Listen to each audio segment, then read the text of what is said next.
Assalamualaikum warahmatullahi wabarakatuh. Dalam video ini saya akan menjelaskan beberapa hal. Yang pertama yaitu menjelaskan materi dari kelompok 9 tentang perkembangan filsafat zaman prasokratik dan juga karakteristiknya. Yang kedua, menjelaskan materi dari kelompok 14 yaitu aliran-aliran dalam filsafat modern, karakteristik dan juga tokoh-tokohnya. Baik, pertama saya akan menjelaskan terkait materi dari kelompok 9 tentang perkembangan filsafat zaman prasokratis dan karakteristiknya. Dalam mempelajari sejarah filsafat Yunani, berarti kita menyaksikan kelahiran filsafat. Filsafat lahir diawali dengan adanya para filsuf pertama yang memiliki keraguan dengan dongeng tentang asal-muasal segala sesuatu, baik alam semesta maupun manusia yang tidak bisa diterima oleh akal manusia. Periode filsafat Yunani merupakan periode yang sangat penting dalam sejarah peradaban manusia, karena pada waktu itu terjadi perubahan pola pikir manusia dari pola pikir yang mengandalkan pola mitos dan tahayul menjadi lebih rasional. Yang pertama ada sejarah filsafat kuno.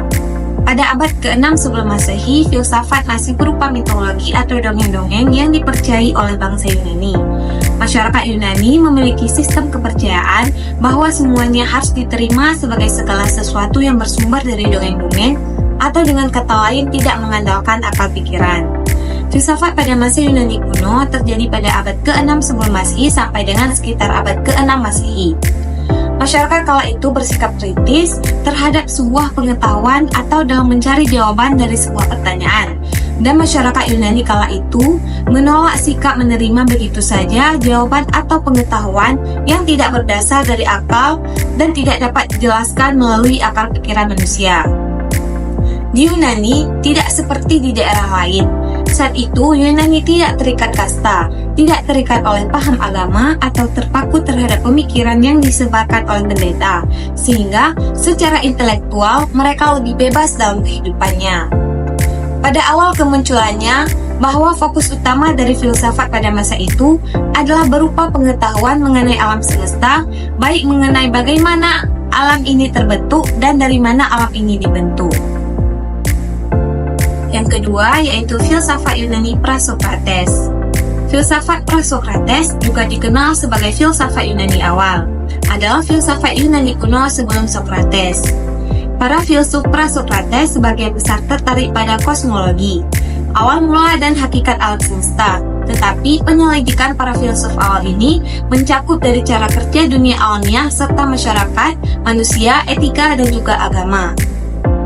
Filsafat Prasokrates dimulai pada abad ke-6 sebelum Masehi dengan 3 orang, yaitu Milesiad, Thales, Anaximander, dan Anaximenes. Perkembangan filsafat Prasokrates yang merupakan fase pertama filsafat Yunani kuno dapat dibagi menjadi 3 fase, yaitu fase Milesian, fase Xenophanes, dan fase Heraklitus. Para filsuf dalam fase ini menolak kosmogoni tradisional dan berusaha menjelaskan alam melalui pengamatan dan juga interpretasi empiris. Para filsuf dalam fase ini menolak gagasan bahwa perubahan atau gerakan dapat terjadi. Mereka percaya bahwa hanya satu substansi yang ada dan membentuk kosmos. Fase pasca-eleatik, para filsuf dalam fase ini menentang sebagian besar ajaran eleatik dan kembali ke naturalisme Milesiad. Yang terakhir yaitu karakteristik filsafat. Filsafat di sini memiliki beberapa karakteristik utama yang mencerminkan pendekatan dan juga metode yang digunakan dalam memahami dunia dan juga realitas.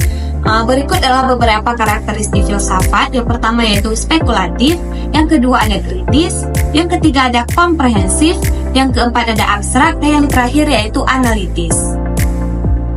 Selanjutnya saya akan menjelaskan terkait materi dari kelompok 14 tentang aliran-aliran dalam filsafat modern, karakteristik dan juga tokoh-tokohnya. Filsafat sebagai induk dari segala ilmu pengetahuan telah menjadi lentera yang menerangi perjalanan intelektual manusia sejak zaman kuno. Filsafat berasal dari kata Yunani philosophia yang berarti cinta akan kebijaksanaan. Konsep ini mencerminkan hasrat manusia untuk mencari pengetahuan dan memahami dunia di sekitarnya. Dalam perjalanannya yang panjang, Filsafat terus berevaluasi, melahirkan berbagai aliran yang saling berinteraksi dan mempengaruhi satu sama lain. Sejak zaman Yunani kuno, para filsuf seperti Socrates, Plato, dan juga Aristoteles telah meletakkan fondasi pemikiran yang menjadi acuan bagi banyak disiplin ilmu. Dengan demikian, filsafat berperan penting dalam membentuk cara berpikir kritis dan analitis yang diperlukan dalam ilmu pengetahuan. Yang pertama, sejarah filsafat modern. Filsafat modern menandai sebuah babak baru dalam sejarah pemikiran manusia, menandai pergeseran paradigma dari pemikiran skolastik yang berpusat pada otoritas agama menuju penyelidikan yang lebih rasional dan juga empiris. Munculnya filsafat modern dipicu oleh berbagai faktor yang saling berkaitan, yang mana menciptakan suasana intelektual yang subur untuk inovasi pemikiran. Salah satu faktor utamanya adalah Renaissance, sebuah gerakan budaya yang menandai kebangkitan kembali minat terhadap pemikiran klasik dan juga humanisme. Filsafat modern melahirkan beragam aliran dengan karakteristik dan juga tokoh-tokoh yang berbeda-beda. Yang kedua, pengertian filsafat modern. Filsafat modern merupakan periode dalam sejarah filsafat barat yang menandai berakhirnya era skolatisme dan dimulainya era penyelidikan yang lebih rasional dan juga empiris. Filsafat modern ditandai dengan pergeseran fokus dari pertanyaan-pertanyaan metafisik yang abstrak menuju permasalahan yang lebih konkret dan terkait dengan pengalaman manusia. Salah satu ciri khas filsafat modern adalah penekanan pada subjektivitas dan pengalaman individunya. Filsafat modern sebagai produk dari zaman yang penuh dengan perubahan dan pergulatan ide telah melahirkan berbagai aliran pemikiran yang saling bersaing dan juga saling melengkapi. Yang ketiga yaitu karakteristik filsafat modern.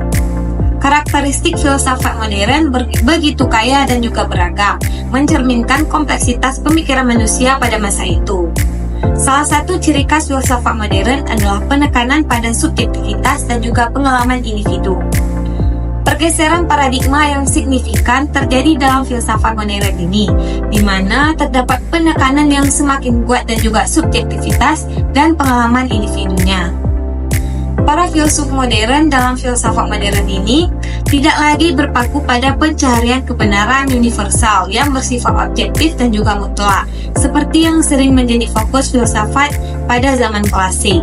Sebaliknya, pada filsafat modern ini, mereka mulai menggali lebih dalam ke dunia dalam batin manusia dan juga berusaha memahami bagaimana individu memahami dan mengalami dunia secara unik.